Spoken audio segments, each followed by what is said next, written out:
दोस्तों यहाँ पे कुछ लोगों का डाउट है कि जो टूलिंग क्लान है क्या वो 8 एंशिएंट क्लान में से नहीं आता, और अगर वो 8 एंशिएंट क्लान में से आता है तो वो कहाँ गया, क्योंकि अभी दिकी कंटेंट में वो देखने को नहीं मिलता।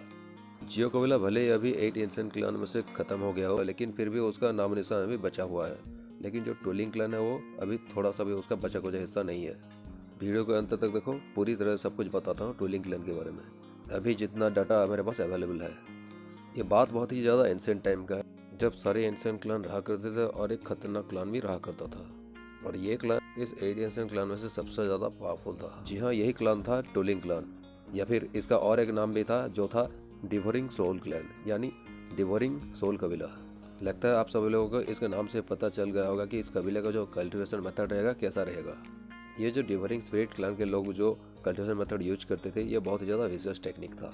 इनका मेथड ऐसा था कि ये खुद को ताकतवर बनाने के लिए दूसरे को उनका स्पिरिट को डिवर कर पाते थे। अगर शर्ट में बताया तो अभी जो हॉल ऑफ सोल वाले बंदे करते हैं ना, वही चीज़ ये लोग करते थे, लेकिन उनका जो स्पिरिट को डिवर करने का जो एबिलिटी जो था वो बहुत ही ज़्यादा हाई था, क्योंकि ये उनका कल्टीवेशन मेथड था। ये क्लैन जो है ये बहुत ही ज़्यादा एंशिएंट टाइम से, एंशिएंट एरा से रिलेटेड है। अभी का जो BTTH में इसके बारे में सिर्फ किताबों में लिखा गया है, इसके बारे में किसी को भी कोई चीज़ पता नहीं है। सिर्फ 8 एंशिएंट क्लैन में जो एंशिएंट टाइम का जो बुक रहेगा, उन्हें में ये सब, ये टूलिंग क्लैन के बारे में सब दर्ज है। इस दुनिया में बहुत सारे चमत्कार रहते हैं, इसलिए ऐसा एक कबीला रहना जिनके लोग बहुत ही ज़्यादा क्रूएल रहते हैं और दूसरों के ब्लड लाइन को एब्जॉर्ब कर लेते थे अपने अंदर, ये कोई बड़ी बात नहीं है। लेकिन ये सब चीज़ें प्रॉब्लम तब होती है जब ये बहुत ही ज़्यादा बढ़ जाता है, आगे बढ़ जाता है। ये एंशिएंट है, तुम उस टाइम का मान सकते हो जब जो ताओसी एंशिएंट गॉड रहता है, उससे भी बहुत पहले की बात है। बहुत सारे मिस्ट्रियों में से एक मिस्ट्री था ये टूलिंग क्लैन। उस वक्त इस दुनिया में डूडी एसेंस था और यहाँ से डूडी निकल के जाया करते थे, लेकिन जैसे धीरे धीरे टाइम बढ़ता जाता है, यहाँ से जो डूडी एसेंस था धीरे धीरे गायब होने लगता है। और उसके बाद से जो ये टूलिंग क्लैन रहता है, वो धीरे धीरे अपना टैक्टिक्स को यूज करके जो एंशिएंट क्लान्स वगैरह रहते हैं, उनका ब्लड लाइन को अपने अंदर एब्जॉर्ब करके अपना पावर को बढ़ाने लगता है, क्योंकि उनके अंदर ये एबिलिटी थी कि दूसरे को पावर को आराम से वो एब्जॉर्ब करके अपने स्ट्रेंथ को इंक्रीज कर सकते हैं। एक बार की बात है, पूरी की पूरी द्विकी कंटेंट में इन्होंने एक साथ बहुत सारे लोगों को मार के उनका जो ब्लड लाइन रहता है उनको एब्जॉर्ब कर लिया था। उससे पहले जो एंशिएंट क्लैन रहते इतना ज़्यादा परेशान नहीं हो पाए, लेकिन टूलिंग क्लैन के इतने बड़े एक्शन को देख के ये सभी क्लैन जो रहते हैं एंशिएंट वाले, बहुत ज़्यादा परेशानी का सामना करना पड़ता है उनको। क्योंकि उस वक्त जब टूलिंग क्लैन ने ये एक्शन लिया था, वहाँ पे बहुत सारे ऐसे क्लैन थे एंशिएंट क्लैन में से जो कि वहाँ पे पूरी तरह से इस कॉन्टिनेंट से गायब हो गए थे और पूरी तरह से उनका ब्लड लाइन को टूलिंग ट्राइब वालों ने अपने अंदर एब्जॉर्ब कर लिया था। तभी इनको कुछ समझ में आता है, और जो 8 एंशिएंट क्लैन बड़े बड़े वाले रहते हैं, ये लोग सब मिल के एक ही साथ उसके ऊपर अटैक करके उसको इस द्विकी कंटेंट से मिटाने के लिए आ जाते हैं। क्योंकि अगर ये लोग ये नहीं करेंगे तो जो टूलिंग क्लैन है धीरे धीरे सभी क्लैन को ब्लड लाइन को अपने अंदर एब्जॉर्ब कर लेगा और बाद में सिर्फ यही बचा रहेगा। अगर ये लोग सब मिल के अगर टूलिंग क्लैन को ख़त्म नहीं करते हैं तो एक ऐसा वक्त आएगा कि ये अपना डूडी ब्लड लाइन को पूरी तरह से खो देंगे और इसके अंदर से कोई भी अगला डूडी निकल के नहीं आएगा, और तभी उनका सिर्फ एक ही काम रहेगा कि वो कैसे कि जैसे तैसे करके इस कॉन्टिनेंट में जिंदा रहें और खुद को सर्वाइव करें।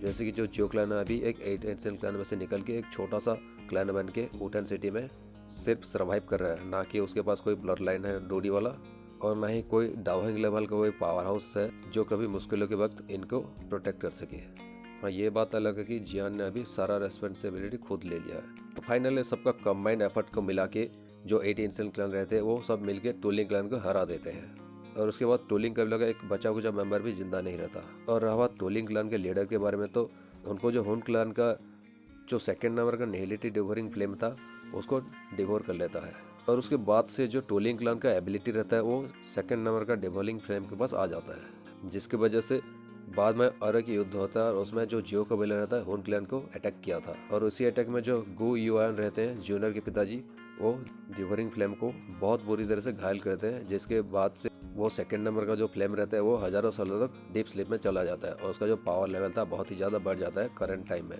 जब अभी जियान का एरा चल रहा था। और इसी छोटा मोटा टैक्टिक्स को यूज करके जो हुन क्लैन रहता है एक सीक्रेट संगठन बनाता है जो कि हॉल ऑफ सोल के नाम से जाना जाता है। और इसी तरह से जो टोलिंग क्लान का जो नामोनिशन है इस दुनिया से पूरी तरह से मिट गया था। तो फिर अब ये मत कहना कि टोलिंग कबीला क्यों नहीं है, अब आपको पता चल गया कि टोलिंग कबीला गया कहाँ। और ये भी मत पूछना कि उसका जो स्ट्रेंथ था वो कितना रहता था, क्योंकि इसके बारे में कोई भी डाटा हमारे पास नहीं है। और अगर हम सपोज करके बोले तो उनका जो पावर लेवल रहेगा बहुत ही ज़्यादा हाई रहेगा। मतलब उस टाइम इस दुनिया में डूडी एसेंस रहा करता था, यानी एक डूडी बन सकता था कोई भी बंदा इस दुनिया में अगर उसके पास अच्छा साधन रहा तो। इसलिए वो जो क्लान रहेगा जो टोलिंग कबीला, उसके पास भी बहुत सारे ऐसे बंदे रहेंगे जो कि इन 8 एंशिएंट क्लान को आराम से धो सकते थे। अगर सभी ने मिलकर ना अटैक किया होता तो एक एक करके अगर अटैक करते तो ये पूरी तरह से खत्म भी हो जाते उनके हाथों से। तो आज का एक्सप्लोरेशन हम यहाँ पे खत्म करते हैं और मिलते हैं और एक स्पेशल एपिसोड से। तब तक बने रहिए। और बीटी रेस 2 की स्टोरी लाइन पे जुड़ने के लिए आप हमारे चैनल को सब्सक्राइब कर सकते हैं और जियान की एक लेजेंडरी जर्नी में आप हमारे साथ चल सकते हैं। मिलते हैं on another day and see you again.